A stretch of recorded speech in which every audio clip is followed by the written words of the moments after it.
Bonsoir à toutes et à tous. Merci de nous recevoir à travers cette édition du soir de la télévision Bonferré.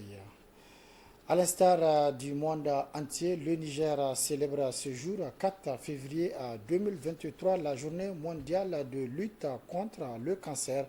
Cette année, cette journée est placée sous le thème pour des soins plus justes sur le CSI de Tagbati, situé à une trentaine de kilomètres de la ville de Niamey, qui a servi de cadre pour le lancement officiel de ces activités. D'autres précieux avec Boubacar Amadou et Ibrahim Ide.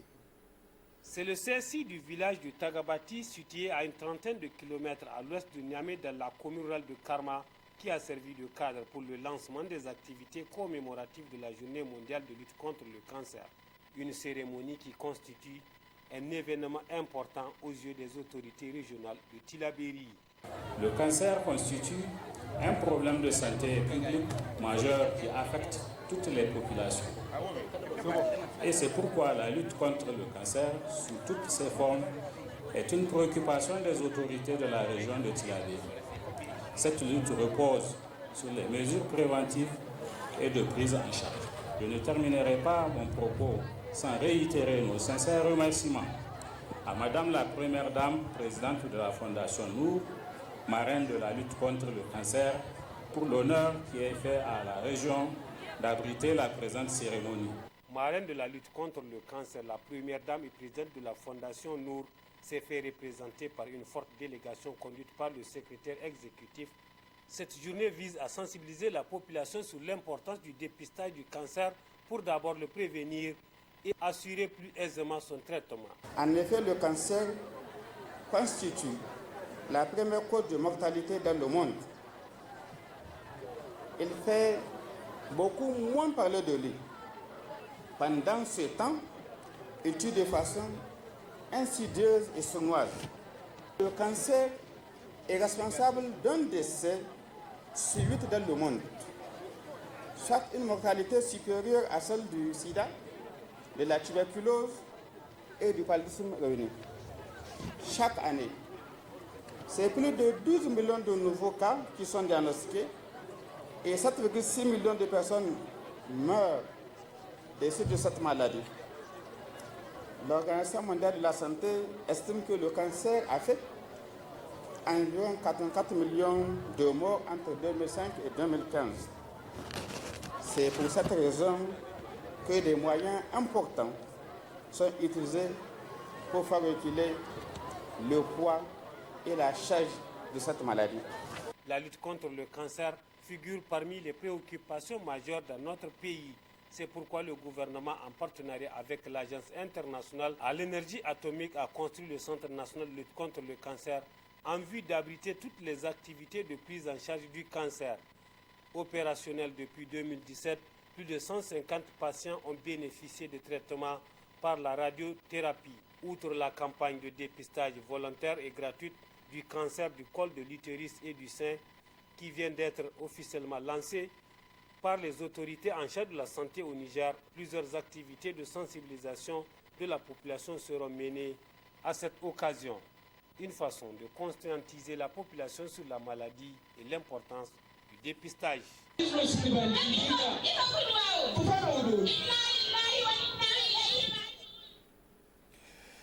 Visite ce matin du candidat du parti NPP, Rabiou Moussa, aux élections présidentielles prévues le 25 février 2023 au Nigeria.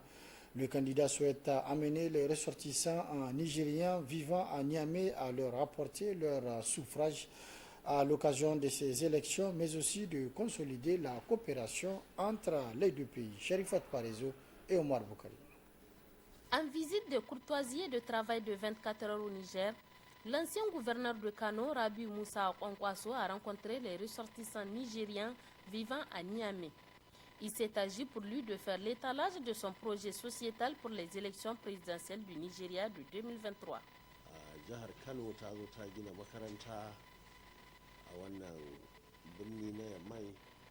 Nous sommes venus à Niamey pour rencontrer nos semblables, dont les ressortissants du Nigeria vivant à Niamey, mais aussi pour discuter de nos réalisations, dont l'école nigéro-nigériane des garçons à Zander. Et maintenant, nous sommes en train de construire une autre pour les filles qui est à 70% d'exécution.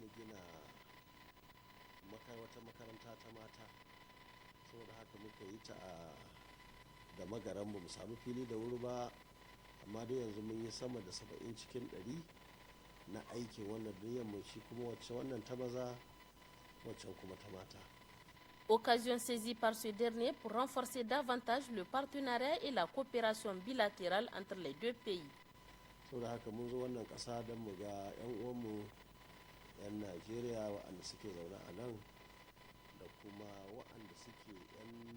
Nous ne pouvons pas venir au Niger sans pour autant passer saluer le premier responsable de ce pays, qui est le président de la République, Bazoum Mohamed, car nous avons de très bonnes relations.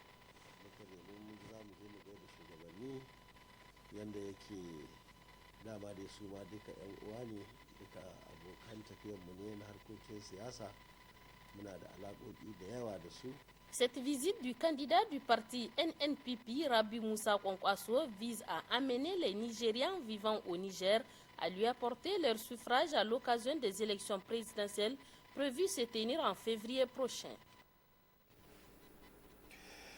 Autre aspect de cette édition, ouverture à ce matin les assises du 5e congrès ordinaire de l'association nigérienne de l'AZOPA, donc zootechnicien et pastoralisme au Niger.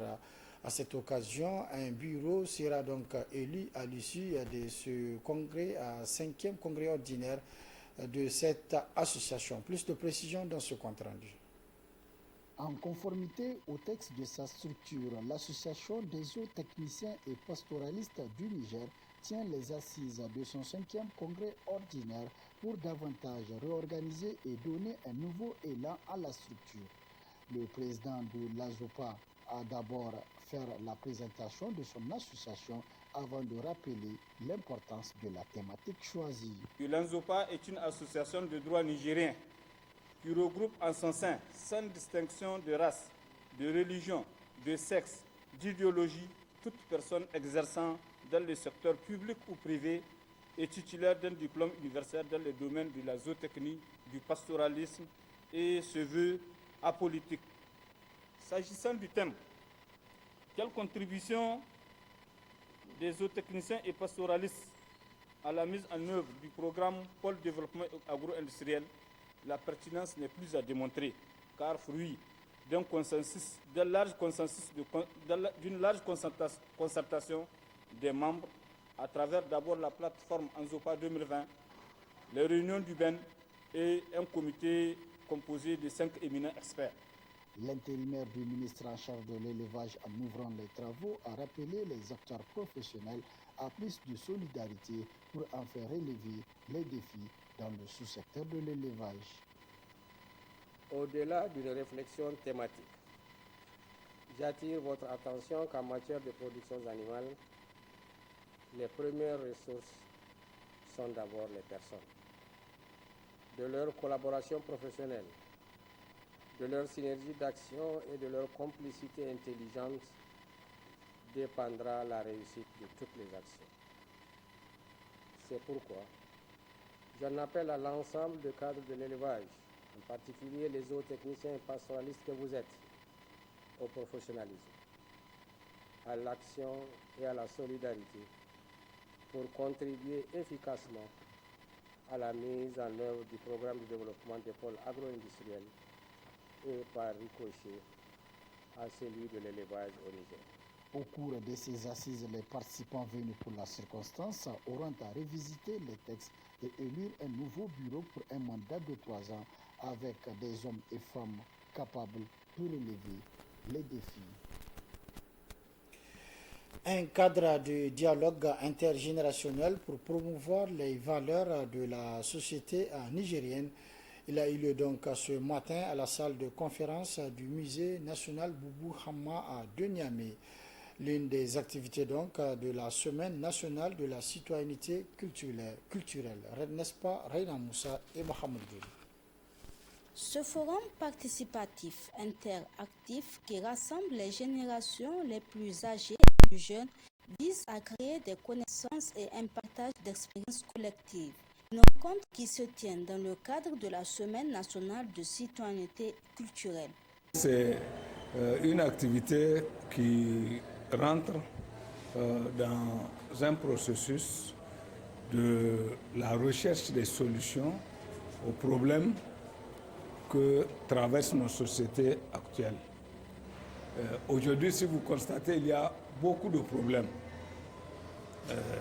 Nous avons perdu nos valeurs qui nous ont amenés à d'autres comportements comme le non-respect du bien public, le non-respect des valeurs des personnes âgées, le non-respect de tout ce qui peut améliorer la qualité de la vie de l'être humain au profit des valeurs qui ne prennent en compte que le matériel. Des experts œuvrant dans le domaine venus pour la circonstance ont tous appelé les jeunes à concevoir la culture comme un secteur économique de divertissement et éducation.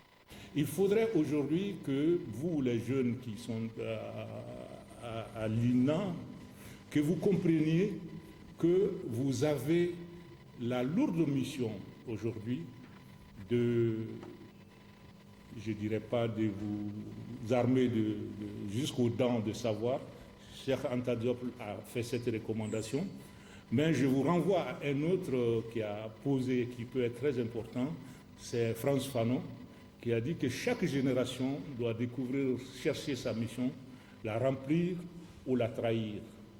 Votre mission aujourd'hui, c'est d'arriver à attacher la nouvelle corde à la vieille corde que nous avons tissée pour aller encore beaucoup plus loin. Le Niger, c'est un pays hyper riche sur le plan, à tout point de vue, mais en ce qui me concerne, sur le plan de l'artisanat, c'est une richesse qui peut amener le Niger loin dès l'instant où les artistes contemporains, plasticiens nigériens ou africains en général, pourront se mettre avec les artisans pour amener la pratique à un autre niveau. Par exemple, casser la chaîne de répétition. Les intenses échanges entre les participants conduiront sans nul doute à l'identification de propositions d'actions concrètes en faveur de la promotion du dialogue, le partage des expériences et la participation collective à la réalisation des atteintes des objectifs durables de développement. Cette journée sera également mise à profit pour recueillir des témoignages des personnes ressources et de différentes générations sur la portée des valeurs de citoyenneté. Sport football dans ce journal, le MENA CHAN a été battu hier dans la petite finale du CHAN 2023 par le Madagascar, 1-0. C'est une déception, mais les Nigériens gardent de cette équipe CHAN du Niger un parcours historique de football. Explication Mohamed Alpha. L'équipe CHAN du Niger a perdu face au Madagascar 1-0 lors de la petite finale disputée ce vendredi 3 février 2023 de la 7e édition du championnat d'Afrique des Nations CHAN Algérie 2022. Les protégés de Harouna Abdullah ont cédé à 1 minute de la fin du temps réglementaire sur une bourde du portier nigérien. التسديد باليسرى كرة هدف أول يفعلها في الموني تايم يسجلها في الموني تايم يحطها في الموني تايم. Malgré la gifle contre le pays hôte, l'Algérie en demi-finale qui a freiné l'élan du MENA CHAN, les Nigériens ont salué le parcours historique enregistré de la compétition. Quoi qu'on dise, en partant, on est parti avec un objectif et cet objectif est largement atteint. Comme l'a dit l'entraîneur lors de l'une de ses conférences, on a déjà été en quart de finale en 2011. Donc notre objectif en partant, chaque fois à la CAN, c'est d'atteindre au moins cette performance, sinon la dépasser. Cette fois-ci, on l'a dépassé, on est en demi-finale, on a joué la demi-finale, on l'a perdu, c'est vrai, de manière lamentable, si on peut le dire.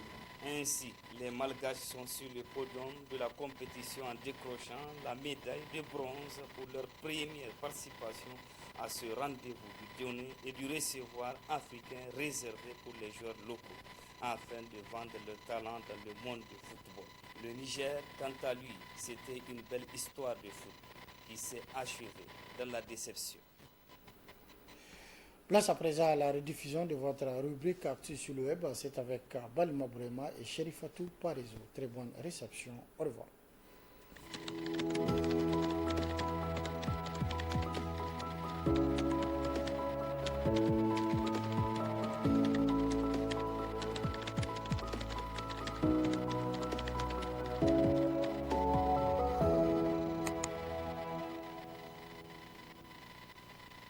Bienvenue sur ce plateau. Balima, bonsoir.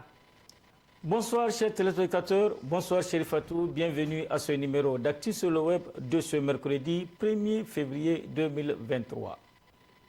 Bonsoir chers téléspectateurs, ravis de nous retrouver ce mercredi 1er février pour cette nouvelle Actu sur le web.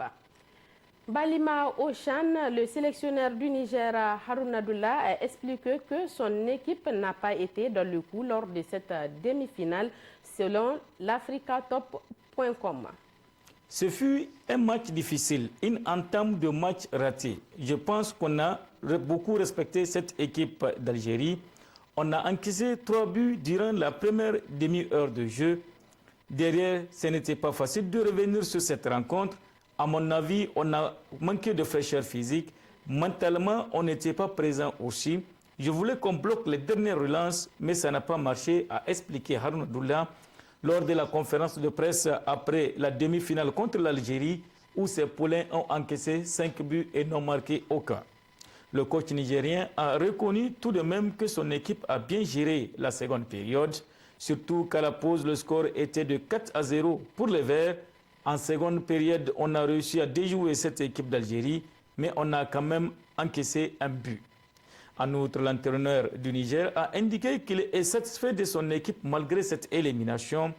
Je pense que je suis satisfait de notre parcours, à savoir atteindre le dernier carré du CHAN. Maintenant, le tournoi n'est pas encore fini pour nous. On se prépare pour la petite finale et terminer sur le podium, conclut Harouna Abdullah. Autre réaction, c'est celle du premier supporter du MENA, le président de la République, qui a félicité les acteurs du foot nigérien pour le niveau atteint, nous indique ANP.NE.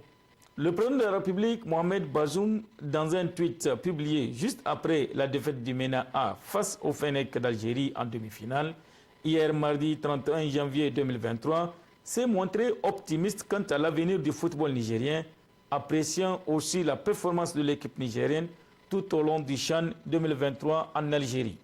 Le MENA s'est incliné aux portes de la finale face au pays organisateur, a écrit le président Bazoum sur son compte Twitter, tout en reconnaissant que cette sélection, parlant bien sûr du MENA, a fait la fierté de notre pays durant ce CHAN 2023.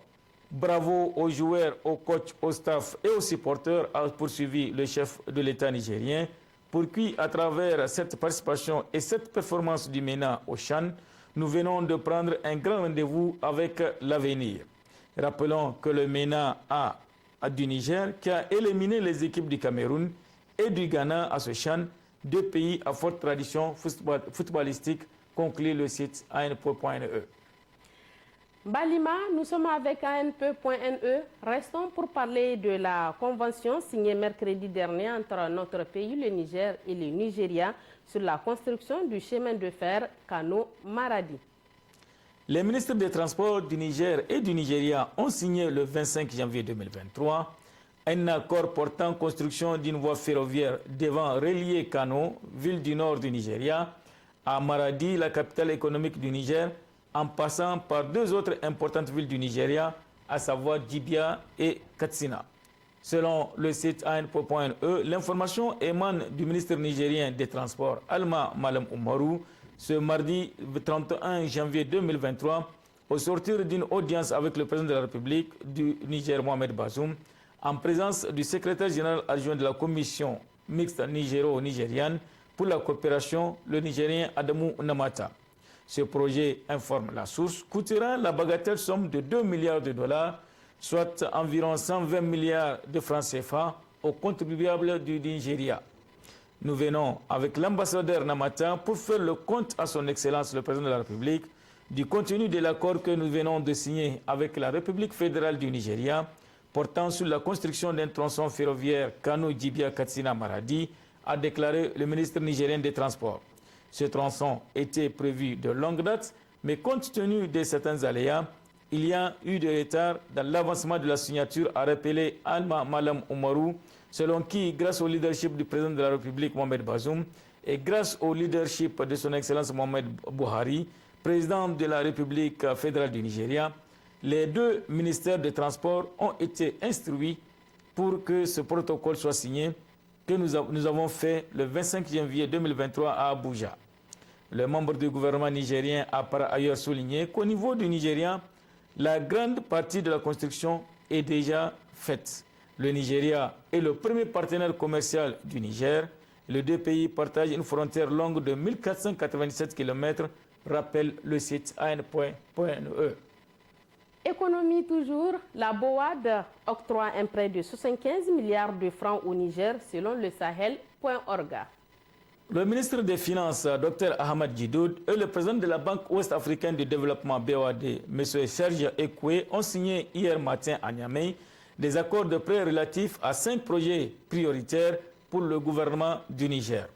La signature de ces accords de prêt pour un montant total de 74,737 milliards de francs CFA et d'un accord de gestion de dons d'un montant de 15,906 milliards de francs CFA s'inscrit dans le cadre de la concrétisation des annonces de 450 milliards de francs CFA de la BOAD lors de la table ronde sur le financement du PDES 2022-2026 tenue du 5 au 6 décembre 2022 à Paris.